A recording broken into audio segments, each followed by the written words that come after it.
Почитувани колеги пратеници, почитувани представници на владата,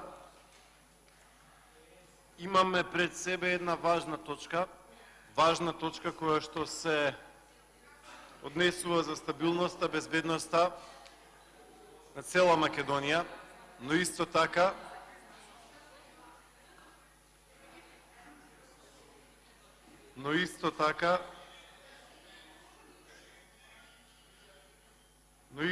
и на безбедноста на граѓаните низ цела Македонија. Се работи за продолжување на состојбата на кризна состојба во делот на нашата јужна граница и во делот на нашата северна граница.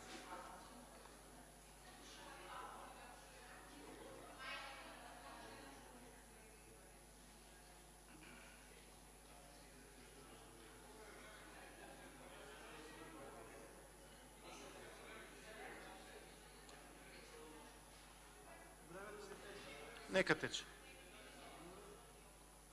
Ако можеме да бъдем минимум колегијалност, ако веќе работиме до 12 навечер, не е проблем, ке работиме и до 1, и до 2, и до 4, до која сакате. Минимум што може е да се овозможи овде да се збори.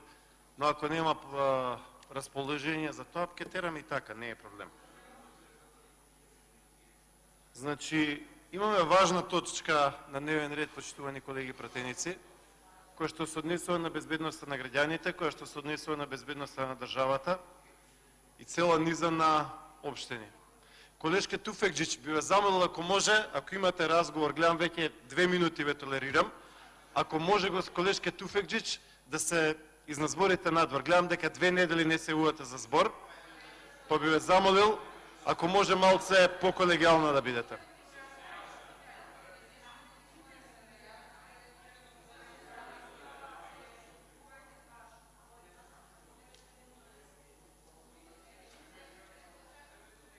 Благодарам, колешке Туфекџич. Значи имаме важна точка на дневен ред, која што засега огромен број на граѓани на Македонија и која што за прв пат беше изгласана и воведена во овој парламент, во овој законодавен дом од 2015 година. Тогаш имаше 2 политички партии, поголеми, кои што беа против тоа и мислам дека во 2016 дури не ги ни гласа овие точки. Тоа беа 2 политички партии, СДСМ и ДУИ. И сега истата влада на СДСМ и ДУИ ни предлага истата точка која што се однесува на продолжување на кризната состојба на јужната и на северната граница, поврзана со мигрантската состојба, која што во 2016 година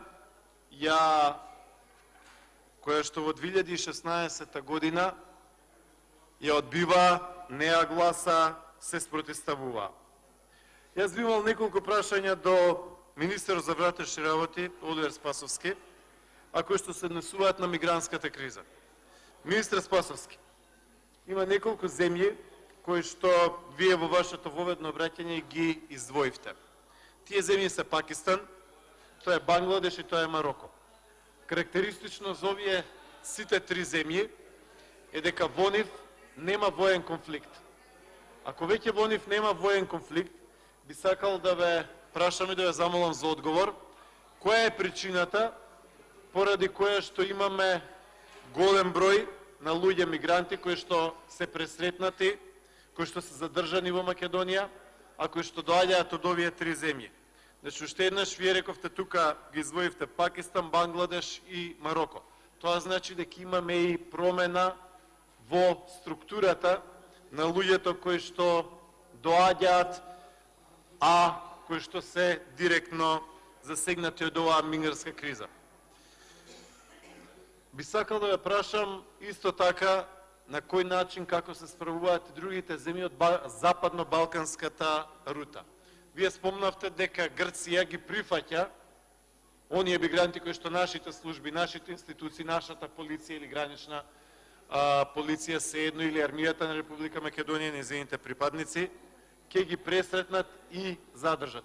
Моето прашање е, дали ви можеле нешто повеќе да ни кажете во тоа, значи дали Грција, оние лица кои што ние ги враќаме со реадмисија, ги прифаќа, ги згрижува и ги проследува натаму.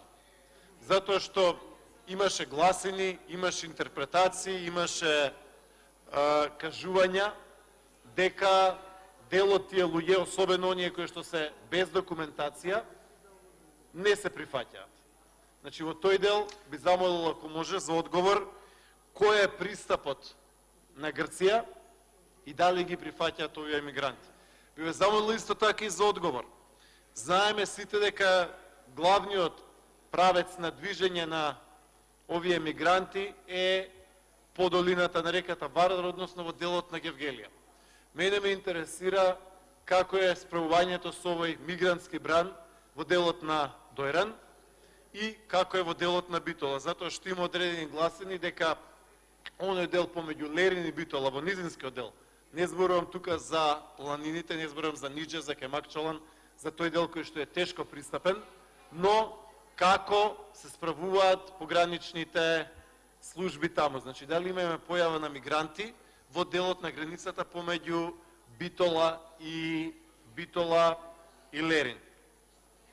Исто така би замолил, ако може, за ваш брифинг, односно одговор, во делот на разместувањето на полициски службеници од повеќе други земји, од повеќе други држави.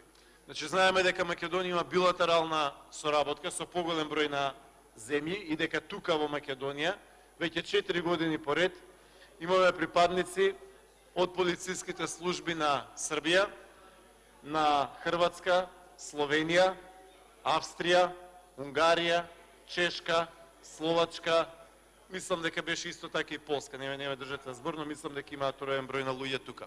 Дали можете да ни кажете за бројката на тие луѓе? Како сте задоволни со нивните од перформанс, како сте задоволни со соработката со нив и едноставно до кога мислите дека тоа ќе проложи? Значи, дали мислите дека можеби ќе се исцрпат причините за тоа за 6 месеци, за 1 година, за 2 години, кои се вашите среднорочни предвидувања? Исто така би замолил, ако може да ни кажете нешто повеќе и во делот на, спомнавте дека имаме сега имигранти од Куба. Да, видовме веста некаде, мислам дека беше пред недела дена, дека имаме мигранти од Куба кои што обратно не одат од југ кон север, туку одат од север кон југ.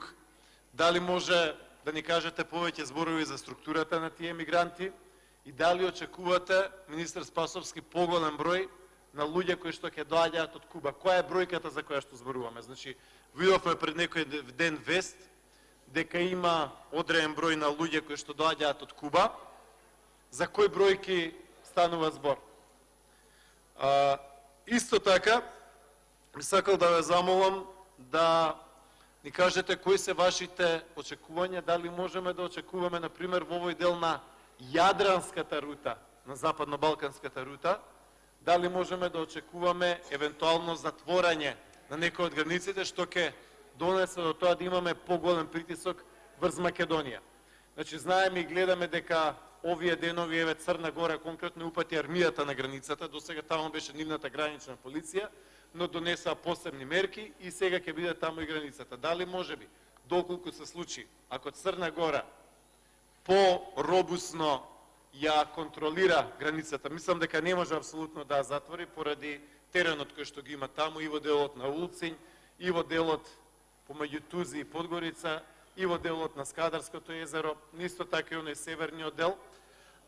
Но ако имаме намалување на бројките, дали тоа ќе значи зголемен притисок врз Македонија? Значи, во делот на западно-балканската рута, Македонија покажа на вистина капацитет да се справи.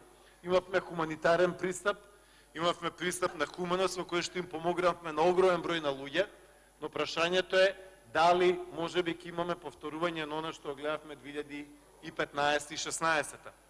И на крај, исто така би замолил за одговор дали владата на Македонија, се извинувам, има одредени програми на помош на општините и за општините кои што се најпогодени. Конкретно мислам дека општина Гевгелија има големи трошоци, без разлика кој е градоначалник, дали од лево или од десно. Значи, комуналното предпријатие во делот на сметот, трошоци за струја, општина Куманово исто така, имаат големи трошоци, и не големи, но одредени трошоци, и медицинските установи, и така натаму, железничките станици, македонски железници и се останато. Дали, Благодарам. дали ќе имате поголема помош за овие неколку општини кои што се најизложени на овој проблем? Благодарам.